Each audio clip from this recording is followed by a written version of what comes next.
I won't take long. I just want to make a few comments, after reading this book. Ngugi wa Thiong'o gave us the wisdom on how to judge individuals' legacy in their pursuits.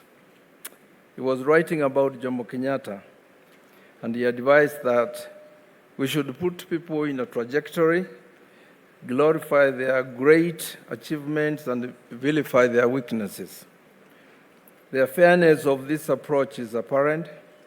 You end up taking great lessons which are critical to the struggles we face, particularly the ideological and political ones. And those who buy the book, I urge you, to read the memo and adapt that strategy.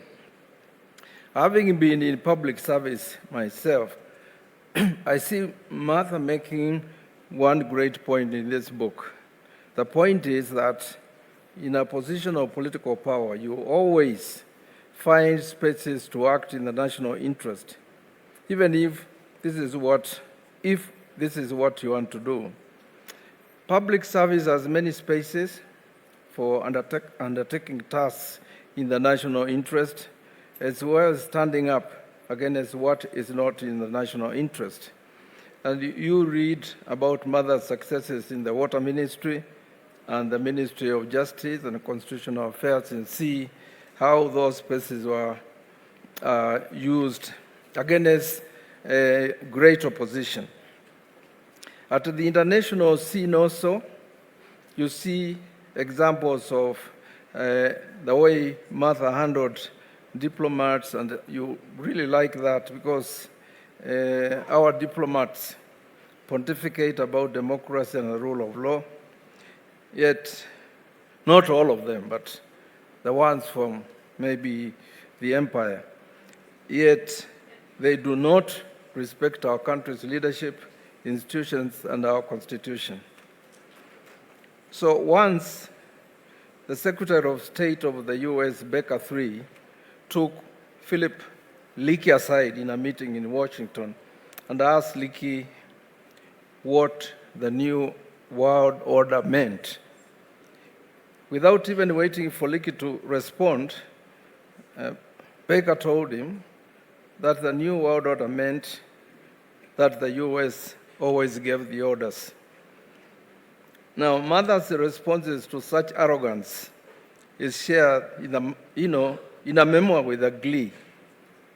Find out from a book, I don't want to tell you the stories, how she deals with Jedi Fraser, Condoleezza Rice, the famous or infamous Sir Edward Clay, Michael Ronenberger, and also an encounter with the French ambassador who paid a courteous call to inquire about the chances of French companies running water services in Nairobi. And it has this hilarious but patriotic response. She told the ambassador, "If I'm not running water services in Paris, then no Frenchman would do it in Nairobi."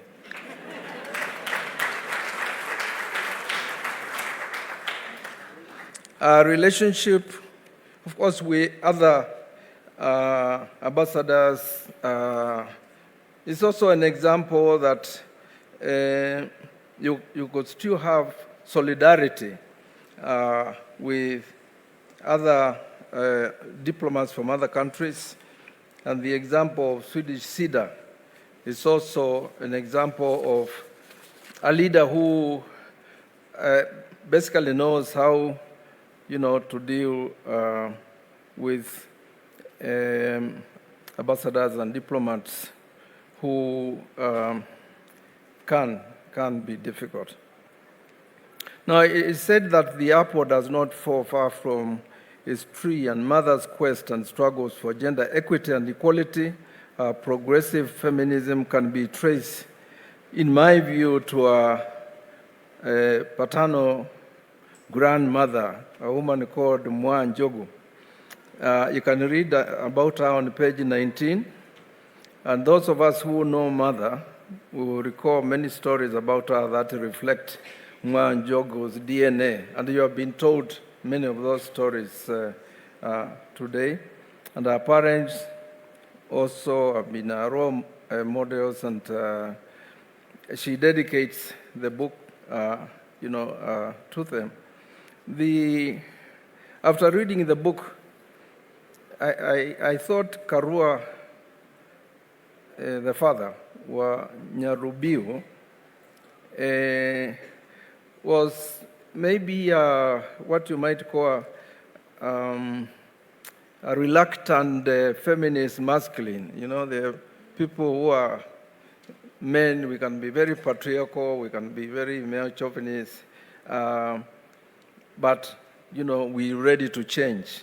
And I saw this man listening to his daughter without the usual traditional male chauvinism and patriarchy, which was also important. The memoir has a rich history of our constitution-making processes and its promulgation. Memoirs by politicians tend to hide or leave out a lot of detail that are in the grapevine. Mother does not do that in the political arena. I think she lets us have the glimpse of our leaders. And let me share, the last reflection. And this is around this issue of, which is in part 1 of the memoir. The title is The Making of a Kenyan Iron Lady. And I've engaged many friends and comrades over time about them comparing Martha to Margaret Thatcher, because I think Margaret Thatcher is the one who was given that particular title. And I'm very happy that this comparison has been, contradicted, because I think I don't want to say a lot about Margaret Thatcher, but the comparison, and I think it's wrong. I don't know who started it. Mostly mothers, male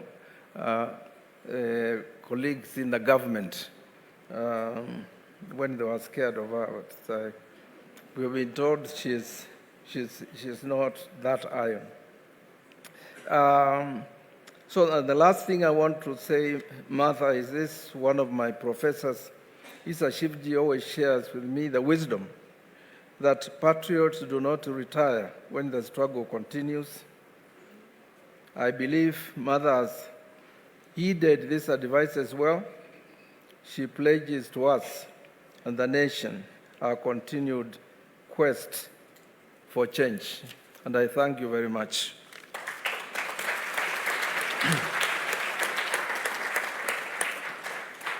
And thank you, my fellow teachers, also for coming.